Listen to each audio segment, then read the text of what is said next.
Corona संक्रमण के खिलाफ राहत की सांस ले रहा दिल्ली में पिछले 24 घंटे में कोरोना के केसों में कुछ इजाफा हुआ है। देश की राजधानी में पिछले 24 घंटे में 249 केस सामने आए। इन कोरोना केसों के साथ दिल्ली में अब कोरोना के मामलों की संख्या 6,34,773 तक पहुंच गई। वैसे पिछले 24 घंटों में 267 मरीज ठीक भी हुए। इसे मिलाकर दिल्ली में अब तक 6,22,381 मरीज ठीक हो चुके हैं।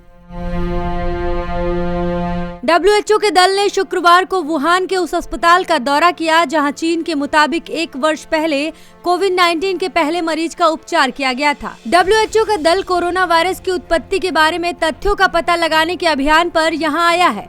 अस्पताल के दौरे से पहले WHO के दल के सदस्यों ने चीन के अधिकारियों से व्यक्तिगत मुलाकात की।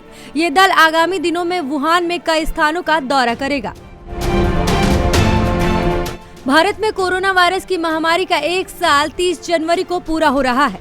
कोरोना ने अगस्त सितंबर में सबसे ज्यादा सितम ढाया, लेकिन कोरोना की वैक्सीन आने के बीच संक्रमण का ग्राफ 7 माह के निचले स्तर पर है। 30 जनवरी 2020 को ही भारत में कोरोना वायरस का पहला मामला केरल से दर्ज हुआ था।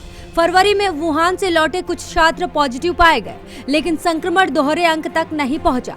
4 मार्च को पहली बार 22 केस भारत में मिले, जिनमें 14वें इतालवी पर्यटकों के समूह में शामिल संक्रमित थे।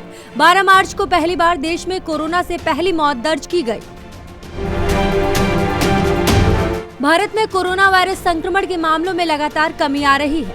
केंद्रीय गृह मंत्रालय ने शुक्रवार को बताया कि कोविड-19 के इलाजरत मरीजों की संख्या कम होकर 1,71,686 हो गई है, जो कुल संक्रमण का महज 1.60% है, जबकि राष्ट्रीय स्तर पर संक्रमण की दर कम होकर 5.50% रह गई। कोरोना वायरस के लिए देश में कुल 19,50,81,069 जांच हुई और इनमें से 7,42,306 जांच बृहस्पतिवार को हुई।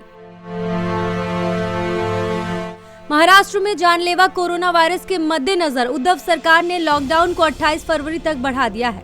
इस संबंध में आज राज्य सरकार ने आदेश जारी कर दिए। इससे पहले राज्य सरकार ने लॉकडाउन को 31 जनवरी तक बढ़ाया था। राज्य के मुख्य सचिव संजय कुमार ने लॉकडाउन को 1 महीने तक बढ़ाने की अधिसूचना जारी कर दी। अधिसूचना में कहा गया कि पहले से जिन कार्यों को जारी रखा गया है वे जारी रहेंगे और लॉकडाउन के संबंध में पहले के सभी आदेश आगामी 28 फरवरी तक के लिए प्रभाव में रहेंगे।